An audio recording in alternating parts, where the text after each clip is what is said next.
Dungeon Masters of Reddit, what is the most surprising thing your players have done in game? I made my party start the game as commoners in a non-heroic kind of game.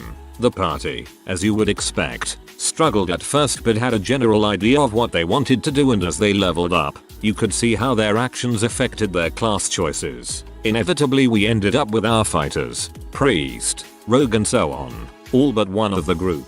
Let's call him Jeff. Jeff spent 12 levels on expert, another non-hero class, and was, in comparison to the others, pretty useless. Jeff's character was bullied and berated for the entire game. Fast forward a while, and over the course of this game that has taken the better part of half a year, Jeff has been reading up on trebuchets and has become something of a real-life master of knowledge on the subject. His character has been dumping points in knowledges and engineering and been reading books on trebs too. He wanted to be some kind of siege expert. Jeff's character got sick of the group and found a cunning way to load the group into his magical treb whilst they slept and he took watch. Jeff's character fired the party out of treb, thus ending the game as none of them had any kind of slow fall abilities and took a healthy amount of damage that they didn't survive. Playing a Rokugan campaign about 10 years ago, 3.5, and there were 8 players and myself as DM. Mostly a homebrewed world full of epic samurai battles and giant monsters and silly situations, as is per usual. Well, the group decided to brainstorm and get the drop on my BBEG, an evil villain named Hoshi, way earlier than I planned. It was a well executed plan and was impressively well thought out, though I warned them that even if they were able to pull this off, they still might not be able to beat him. I thought to myself that I wasn't going to hold back. But maybe if the whole party wiped, I'd let them actually wake up in a dungeon or something after being defeated and left for dead. Well, the party actually starts whooping his butt, like they are spanking the ever-loving crap out of him. But this guy was designed to be taken on many levels later, and I was feeling a bit like pushing back, so I had him perform to a good amount of his full potential to make it more challenging.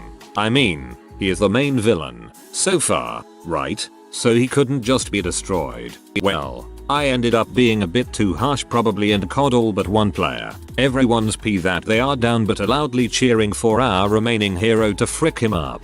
Now this player had just leveled up before the fight and had remained pretty quiet up until this point, just attacking. I had no idea they were sitting on a trump card. As it became his turn again, he showed me his sheet and said, "I'm going to do this." The sheet indicated he had the ability to sprout flaming wings and fly. So I told him to roll. Natural 20. So he fires his wings up and starts flying around the map. And I start rolling horribly in retaliation. Hoshi just can't seem to keep up, while the player keeps dropping high teens with his attacks on him.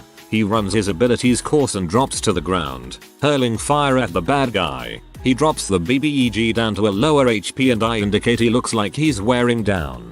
The room is silent except for my descriptions and the player's actions. Out of magic and painfully weak himself, he says, "I'm going to throw my katana at him and try to kill him." I tell him the DC and he rolls 19. That's a critical hit. I tell him to roll to confirm 20. Everyone starts freaking screaming at him. It's awesome. Oh well, I think to myself. Then I describe the player hurling his katana at the BBEG just as the villain has begun his taunting speech on how he's going to kill him. The blade goes through his mouth and out the back of his head and fuses him to a tree trunk. His lifeless eyes glaze over and he is silent forever. I had to end the session right there because it was so intense. Everyone was seriously losing their minds over it and I was super proud of the player for just going for it.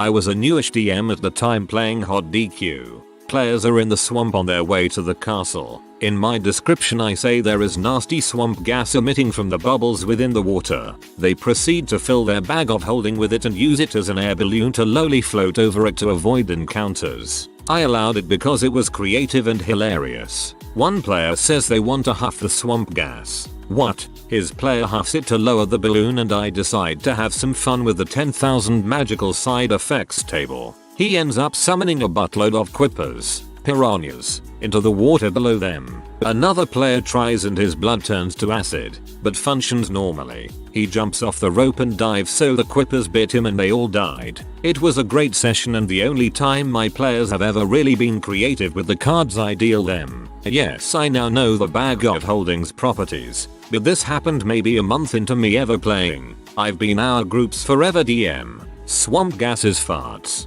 My players huffed magic farts. I DM'd a one shot that used pre-existing characters, as in, people had been playing these characters in different campaigns and had grown somewhat attached to them, but the actual encounter wrapped up in one session. I misjudged the timing and the whole thing took about 3 hours, rather than the 5 I had planned, so people were just goofing around in character. The moon druid at our table was obsessed with finding a pet of his own, and decided to pick a fight with the bard, who had delivered a killing blow to a displacer beast that in his mind he had already nicknamed Kitty and was going to animal handling his way to a long-lasting friendship. All this despite the fact that a displacer beast is he kept picking at the halfling bard, challenging her to a fight, basically putting on a big show of intimidation to try and ensure that he'd be allowed to finally get a pet for himself in the future. It was good-natured around the table, but they're both quite RP heavy players and so they really leaned into it. Eventually, the bard just says, "Okay, sure, I generally discourage PvP play. In fact, I'll generally drop a rock on whoever instigates it at the earliest opportunity, not at my table, folks." But they both seemed into it and the other people at the table didn't mind, so I'll let it happen. The moon druid in question had been warned about my thoughts on PvP play, but hey, this is what one shots are for. Oh boy, the bard destroyed this moon druid, like, pasted him. It wasn't even a contest. Through a combination of incredible rolls on the bard's part and sucky rolls on the part of the druid, she took down a full-on brown bear, then the rest of the druid's hit points, over the course of about 20 minutes of play. When he got down to about 10 hit points and asked one of the onlookers to heal him, they said no. The druid asked to stop the fight. I said that was down to the bard. The bard chose not to. Cue our peaceful halfling bard going straight up Dexter on the druid, then calmly wiping off her rapier and saying, "So, we done here?" The druid player didn't push for much PvP play after that. A member of the party made some very poor decisions and wound up getting turned into a worm by a powerful local wizard whom he'd pee off repeatedly. Nearly all of my adventures included a god-hair wizard NPC who was my source of in-game discipline. I'd generally turn you into something or lock you in a magic cell, which meant that you missed out on the rest of the adventure and the associated XP. You'd be turned back to normal by the end. It didn't happen too often. I only invoked it when someone was being a turd and ruining the game for everyone else. Usually people would take this as a cue to go do something else for a while, but not this guy, who we'll call Dennis because his name was Dennis. He insisted on role-playing as the worm for hours. I check in on him regularly and ask what he'd like to do next. His response every time was, "I eat dirt." It was one of those stupid things that just gets funnier every time. He had us falling out of our chairs by the end of the game. 20 years later, most of us are still friends, and we still laugh about that day. Reminds me of when I first learned how stupid guidance was as a cantrip, and by mistake I said, "I touch myself for guidance," which had everybody dying in laughter, and has been constantly repeated by others. My players destroyed the known world in my first session. The players decided to break into the vault room of a benevolent king and steal not just some gold, but all of it, including some cursed family heirlooms to the king. This in turn transformed normal benevolent king into the embodiment of revenge and darkness. The players barely escaped with their lives as darkness and demons swept the land. They sailed to a southern portion of the continent to meet up with the other Long who had organized a resistance and set up a place for refugees. The players upon arriving informed the guards that they had information as to why darkness was swallowing the land and were taken right to the throne room to see the king. After some explaining of what happened, the king was about to send them on a mission when our ranger said aloud, "I try to throw a discarded chicken bone in his mouth." I tell him to roll for it, setting the check at 18 in my head. The bastard rolled a 19 and the bone flew directly into the king's throat. The king quickly keeled over and died. A silence fell over the room and after a few seconds his nearest advisor shouted, "The crown is mine." A large struggle ensued in the throne room, everyone vying for the crown or trying to kill the players. The players all rush out of the throne room to see the darkness and demons rushing over the castle walls. and fled to their ship to sail to the safety of the open ocean. With the king dead, no one else had the power or military resources to fight the scourge, and the continent was lost. When the session started, I honestly didn't think there was a way to destroy the world, but by God they found a way. All I could do after was sob laugh for like half an hour, and that's why I had to make an entire new world for the following week. Henderson scale 2+. My players made it to a dragon's lair, killed all its kobold followers, and attempted to sneak up on it. They failed miserably, and the dragon had them in its grasp. I was prepared to initiate combat but gave the party one shot. The dragon would have probably killed everyone. The dragon said any last words, and the bard immediately dropped to one knee and proceeded to weave a tale of how the party traveled far and wide searching for a dragon worthy of their allegiance. He nat 20'd a charisma check and the dragon crit failed insight. The dragon deputized the party. Of course, the campaign then took an abrupt turn because the party now swore allegiance to a dragon and had to do its bidding. The moment I mentioned there was an enchanter's shop in town, they all plotted behind my back to rob the place blind between game sessions. Basically went like this. Me. Okay, so before you all leave town to head along to your next quest, anything anyone wants to pick up before you go? P1. I wanna go to the enchanter's shop. Other players follow. Now this was somewhat strange because they usually split up in towns to different shops. So I figured, oh hey, they are finally making things easy for me once. Nope. What proceeded was an elaborate plan to knock out the shopkeep and security if there was any, but I didn't think to include it with knockout lipstick with an unwilling shopkeep as they robbed the place blind until I had someone else walk in. I got my revenge though. Had that shopkeep murdered by the guy that came in, and all proof of the murder pointed at the players because they bolted instead of trying to distract or play along. Not a DM myself, but a pretty avid player with a couple of good friends. The situation was that my friends and I were escorting a princess to the Shao Empire, and on the way there happened to be a town that was being attacked. The next events were turning out to be brutal, with even the princess's specially trained bodyguard dying in the midst of it. While trying to come up with a plan, we were made aware of a legend of a nearby dragon that could potentially help. I, being a sorcerer, decided that I would probably have the easiest time convincing this dragon to help. When I went to the cave, the dragon was asleep.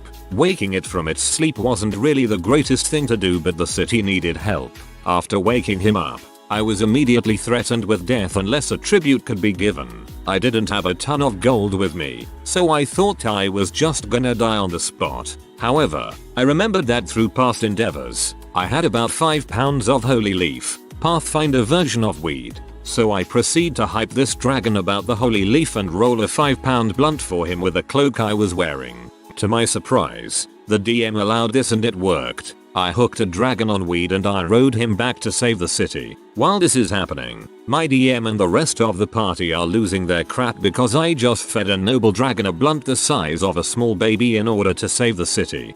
Puff the magic dragon. It was suggested I share this popular post from a day or two ago. For those not in the know, Fizzlepop throat punch is the name of my 10-year-old daughter's gnome monk.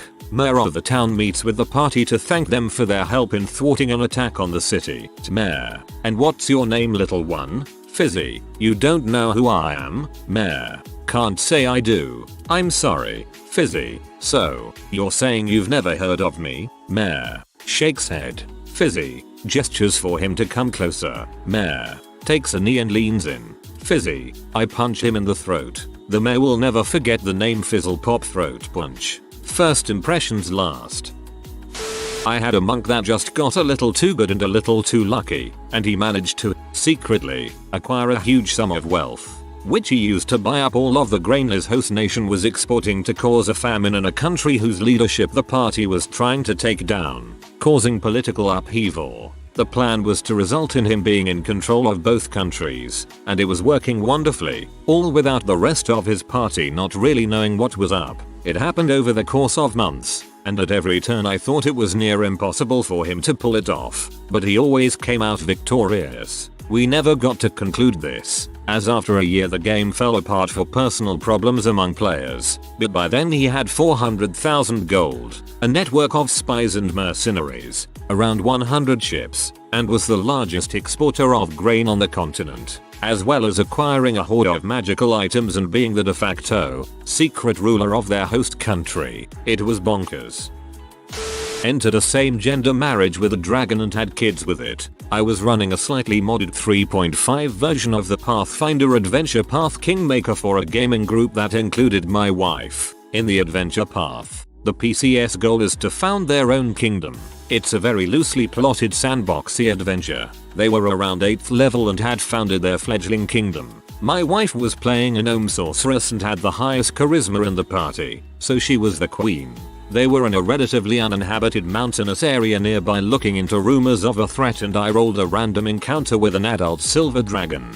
I randomly decided it was female. The dragon had a CR of like 14 or 15, so I knew if it came down to a fight, it was probably going to be a TPK. But they were a mostly good and neutral party, so I figured it would stay a friendly role-playing encounter as long as they didn't do something really stupid. It did. They traded some information to the dragon for some tips about the threat they were investigating, and at the end they invited the dragon to come visit them in their capital city. I figured I'd roll with it, and a couple sessions later I had the dragon come for a visit. At the end my wife invited the dragon to come back and visit whenever it wanted. Over the course of a few sessions, my wife seduced this dragon with the aid of a few very high diplomacy rolls, and eventually convinced it to join her as co-queen of the city. They had a big fancy wedding, and of course determined that the kingdom needed an heir as soon as possible. That session was the only time I've ever needed to reference the book of erotic fantasy for any reason, but I'll be damned if it didn't have a table that told me exactly what the gestation time of a half-dragon gnome baby was.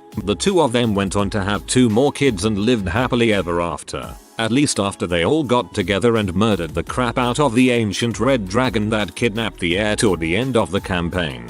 But I'll be damned if it didn't have a table that told me exactly what the gestation time of a half-dragon gnome baby was. I freaking love that specifically random D&D references exist. My friend is always performing ridiculous antics with his horse as a 5e paladin. Apparently paladins can summon their horse anywhere within a small radius of themselves. They can also communicate with their horse telepathically. Here are some quotes from him. I remember sending my horse into a bandit camp, and I cast speak with animals on my horse so it could definitely talk to the other horses. I had it try to rouse the other horses into revolution by getting up on top of a hay bale and talking about how the horses are all slaves. Horse had crap sharp persuade skills though, so I eventually just had it scream there was a bear and scattered the horses in a stampede. While the bandits were distracted, I teleported inside their prison cell and freed their prisoner. One time I lowered my horse down on ropes from an airship to read some runes on a Stonehenge for me. I once gave my horse to a hill giant queen as a peace offering. She picked it up and took a bite out of it, killing and summoning it so it disappeared. We managed to convince her that she successfully ate it. I remember I teleported through the keyhole into a guard tower, since the Misty Step Paladin spell lets you teleport anywhere that you can see, and then I was surrounded by guys, so my horse broke down the door and I teleported back onto my horse and ran away. In the first session of a new campaign in my Arabian Nights setting, one of the new players strapped a barrel of high-proof alcohol to his back and then blew himself up in the bazaar while yelling Allahu Akbar. I decided to give him another chance. He decided to play a zealot barbarian and commit jihad, his words not mine, and ran into a temple of another god and killed 5 people before the guards captured him and hung him in the main square within the next hour. We didn't invite him for any other sessions. Edgier than a +1 sword. I made an encounter where they were headed to an ancient dwarven stronghold. There was a massive army of orcs and goblins in the valley before the fortress. I had planned for them to try to use the old cannons or some nitroglycerine they found to destroy the walls of the valley and crush block the army. My party decided to use an old mining car they found, fill it with nitroglycerine, and manually pilot it into the enemy camp with some slaves they rescued and blow the army up the greatest raid style. They had this long drawn out attack plan of using one player's scream based attack to deafen the enemy and then to use their ranged weapons and spells to defeat the higher level guys while the slaves defended the cart that was decorated with gold. to attract the goblins to it. As a player, we once had a GM plan a 3-session arc of a Dragon Age game around us going through an elaborate hedge maze with lots of puzzles and encounters and plot specific stuff for each character. Think the maze at the end of Goblet of Fire. My character, an irritable but practical elf apostate, took one look at it and decided it seemed like a whole thing. Turned to the party members and said, "I'm going to burn it to the ground. Any problems?" They did not have any problems. I burned it to the ground. The GM had to take a half-hour break to replan the session. There was a room in a dungeon that, when the PCs stepped in, it would start locking itself. Had only one entrance, and thousands of poisonous bats would start filling the room. It was a pretty simple trap. Go in, get the magic key to progress through the dungeon, and get out ASAP. However, they started panicking, and when they decided what to do, the room had already locked itself. Their solution? Grow a giant tree in the middle of the room using the druid's magic. Set it on fire with the mage's fireball. Teleport everyone out using the scroll they just found and wait 5 to 6 hours for the bats to die with the smoke and without oxygen. In the end, they broke the stone door that was created and got the key over a floor filled with dead bats. Never seen such an alternative way to massacre wildlife. One of my wizards was walking through a swamp alone, having been separated from the rest of the party. There were these massive dire wasps, like, size of a poodle, flying toward him. He looked over his spell list and then calmly said, "I want to cast Fall slowly." Several nat 20s later, the wasps that were flying toward him gradually lost altitude and plopped harmlessly into the muddy swamp. Runner up. One of my characters had an imp named Waffles. Waffles was a small, dog-sized, bat-like creature who was more or less a cursed familiar. He was obligated to follow direct orders, but he otherwise got into a ton of mischief. He could teleport anywhere within a direct line of sight, and his main motivation was to eat birds. He had very rudimentary language. Mostly he just said, "I eat birds." During a fight on a small island with a volcano god, my characters were in way over their heads. Suddenly the guy with Waffles asked, "Wait a second, can't Waffles teleport stuff?" Mind you, Waffles was there, but Waffles was mostly useless in battle. He could bite or scratch people but wouldn't do it without being ordered and preferred to stay out of the fray. It had been previously established that Waffles would occasionally grab things and teleport with things. For example, he'd teleport into a bird cage, grab the bird, teleport across the room, and eat the bird. He also had a habit of teleporting out of grabbing range with people's money, because the money on the island featured birds, so he ended up eating a lot of coins. I was like, yeah, he can teleport. So, he asks if it was a clear night. It was. He looks directly at Waffles and says, "Waffles, I want you to go grab onto that lava monster. Don't let go, and teleport as high and as far as you can go." Bam. Waffles and the volcano god blink out of existence. The party went from having their asses handed to them to just standing around silently on a deserted island, looking at each other. Several minutes later, my party watches as a massive meteor comes streaking down from the sky. They stay on the top of this volcano and watch the big, bad boss slam into the side of the mountain and erupt into flames. They then slogged into the crater because why not? The kicker? They're looking around for Waffles and they find him, clinging to a tree, the membranes of his wings burned off, shaking and saying, "I eat bee birds." Near the climax of the final battle, the players saw they were all going to die at the hand of the villain, Icona Grimrand. To prevent this, 3 of my players worked together to allow the other 3 to escape the mountain top and kingdom they were on and within. One of the trio uses hold person and succeeds. Another starts slashing at Icona, and the third had collected multiple Zeus bolts, basically mini nukes in the shape of lightning bolts, and saw his hammer was shaking.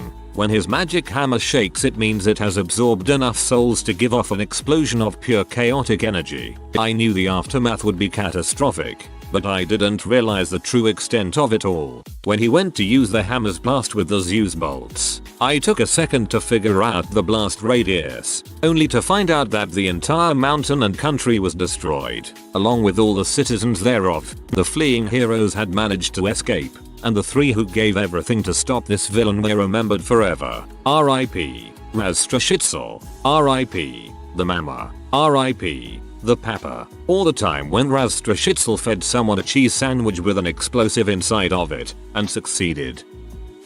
About 1 hour into our first game ever, one of our players made a risky climb about 30 feet to take a peek into a dangerous room. He successfully snuck up to a crack in a rock and didn't alert the enemies in the other room. One of our other teammates says, "I wanna go up too." We say, "I'm sure, but I don't know why." He failed, made a ton of noise, and the enemy in the other room ran over and knocked them both down. This far fall. The first player had 1 health left. The other player died instantly. He took that much damage. He fell on his head, on rock, from 30 feet, and was crushed. I'm not the DM, so we all kind of looked at him like, you are gonna let this happen in the first hour of our first game ever?" He didn't know what to, and just let him die and said we can create our own characters next time, since we used the pre-made ones. TLDR. In the first hour of our first game ever, a player made a dumb decision that led to him insta-dying.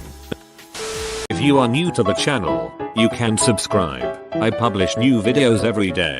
Until then, check another video.